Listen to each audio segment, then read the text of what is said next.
ओम शांति। भाग्य विधाता निराकार शिव पितांकर अमूल्य आत्मिक शालग्राम संतान मानंकु विश्व नवनिर्माण कार्य सहयोगी हेउथिबार शुभ अभिनंदन, सुप्रभात, सुस्वागतम।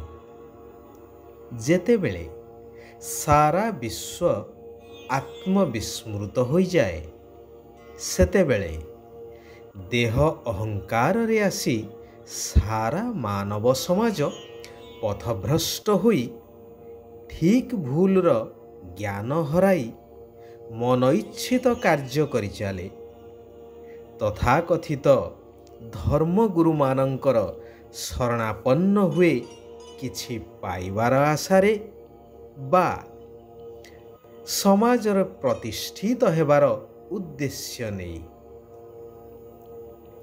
समाजरे ब्राह्मण मानंकु वर्णश्रेष्ठर मर्यादा प्राप्त होइथिबा कारणरू सेमानंक परामर्श एवं प्रतिकार को मानि चलिबाकू श्रेय मनंती।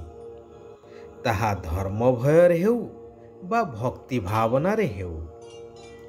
केतेक स्थले जानी सुद्धा कि यह ठीक नुहे तथापि परंपरा को मानी सम्मान जणाई करिबा को बाध्य होइथांती, जद्वारा धीरे धीरे समाज आहुरी निम्नगामी होई दुख आउ अशांति भोग करि चलिछि। सर्वजन आकुल निवेदन करि चलिछंती कि हे प्रभु एई दुख दुनियारू नहीं चल, जेउठी सुख आउ शांति अछि।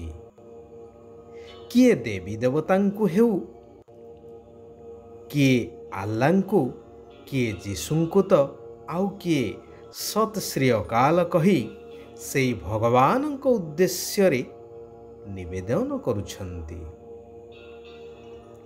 तेणु भक्त मानंकर भक्तिर फल देवा पाई एई कलिजुगर अंतिम समय रे स्वयं निराकार परमात्मांकु एई पुरुणा पतित दुनिया रे पुरुणा अनुभवी शरीर रे अवतरित हेबाकू पड़ी थाए।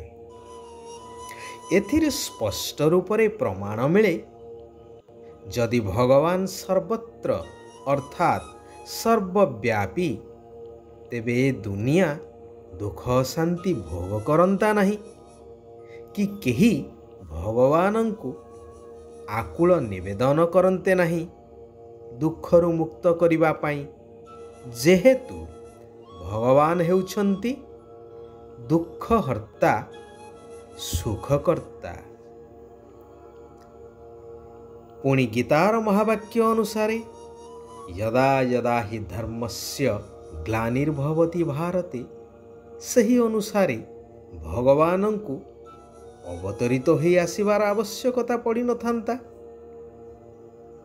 आउ जदि भगवान तुम भितरे मो भितरे सर्वभूतानां अर्थात सबु प्राणी भितरे, तेबे जीव हत्या करी खाद्य खादक साजिबा केते दूर युक्ति संगत।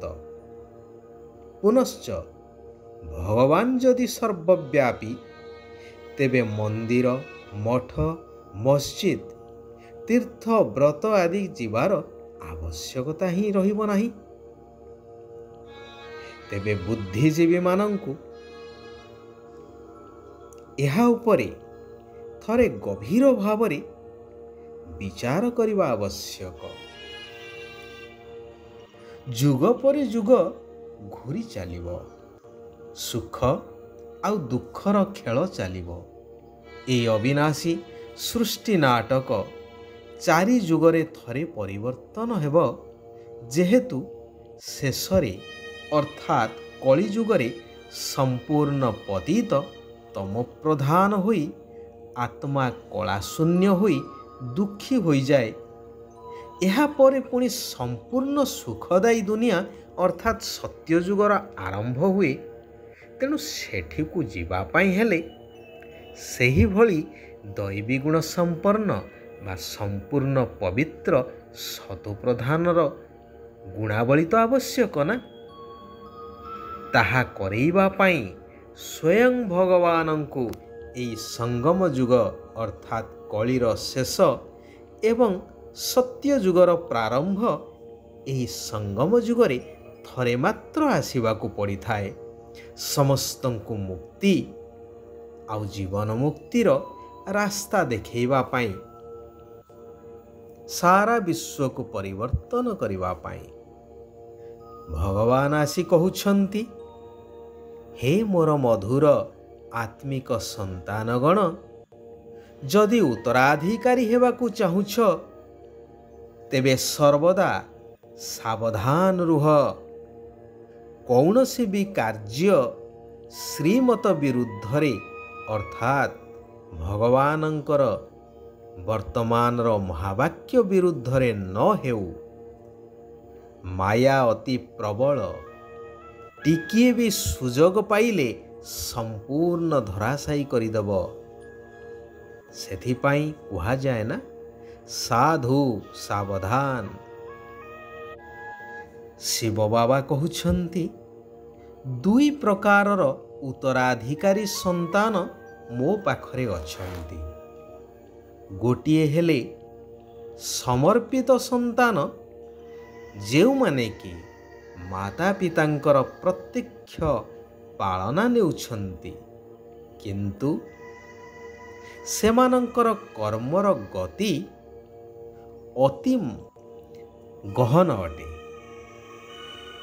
ଦ୍ୱିତୀୟ ପ୍ରକାରର ହେଲେ ଯେଉଁମାନେ କି ଘର ଗୃହସ୍ଥରେ ରହି ପବିତ୍ର ଏବଂ ନିମିତ୍ତ ହୋଇଛନ୍ତି, ସେମାନଙ୍କୁ ସମ୍ପୂର୍ଣ୍ଣ ସମର୍ପଣ ହେବାର ପରିଶ୍ରମ ନିଶ୍ଚିନ୍ତ କରିବାକୁ ପଡ଼ୁଛି।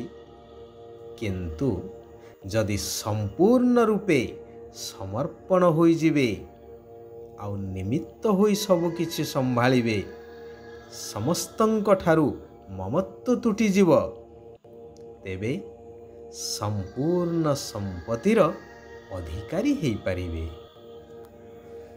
ସେଥିପାଇଁ ଶିବ ବାବା କହୁଛନ୍ତି, ବଞ୍ଚି ଥାଉଁ ଥାଉଁ ଦେହ ସହିତ ସମସ୍ତଙ୍କ ଠାରୁ ବସ୍ତୁ ବୈଭବ ସବୁକିଛି ଠାରୁ ମମତା ତୁଟାଇ ନିମିତ୍ତ ହୋଇ ରହିବାକୁ ହେବ। ଏହା ସବୁକିଛି ଭଗବାନଙ୍କର ଦେନ୍। କେବଳ ମୋତେ ନିମିତ୍ତ ହୋଇ ଆକୁ ସମ୍ଭାଳିବାକୁ ପଡ଼ିବ।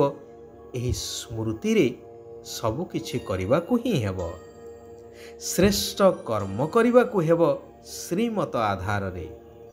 କେବେ ହେଲେ କାହାକୁ ମନ, ବଚନ ବା କର୍ମ କେଉଁଥିରେ ମଧ୍ୟ ଦୁଃଖ ଦେବା ଉଚିତ ନୁହେଁ। କୌଣସି ବି ବସ୍ତୁ ପ୍ରତି ଲୋଭ ରଖିବା ଉଚିତ ନୁହେଁ। ନିଜକୁ ସର୍ବଦା ଚେକ୍ କରିବା ଦରକାର କି ମୋ ଭିତରେ କୌଣସି ବିକାର ବା ଅବଗୁଣ ନାହିଁ ତ। ଦେହ ଅଭିମାନକୁ ଛାଡ଼ି ଏକମାତ୍ର ନିରାକାର ପିତାଙ୍କୁ ସ୍ମରଣ କରିବାର ଶ୍ରେଷ୍ଠ କର୍ମ କରିବା ଦରକାର।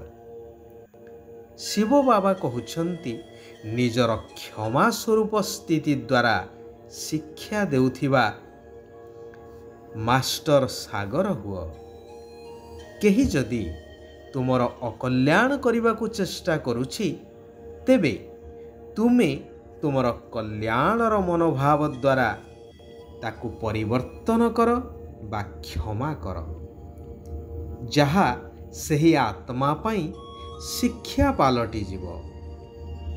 ଯେଉଁମାନେ ସର୍ବଦା ଖୁସିବାସିଆ ସ୍ଥିତିରେ ରହିଥାନ୍ତି, ସେହିମାନେ ହିଁ ସମସ୍ତଙ୍କୁ ଏବଂ ନିଜକୁ ପ୍ରିୟ ଲାଗିଥାନ୍ତି। ଆଚ୍ଛା, ଆଜି ପାଇଁ ଏଇଠାରେ ଆମେମାନେ ବିରାମ ନେବା। सारा विश्वर आत्मा मानकर कल्याण हेउ, समस्ते सुख आउ शांतिर अनुभव करंतु। ओम शांति, ओम शांति, ओम शांति।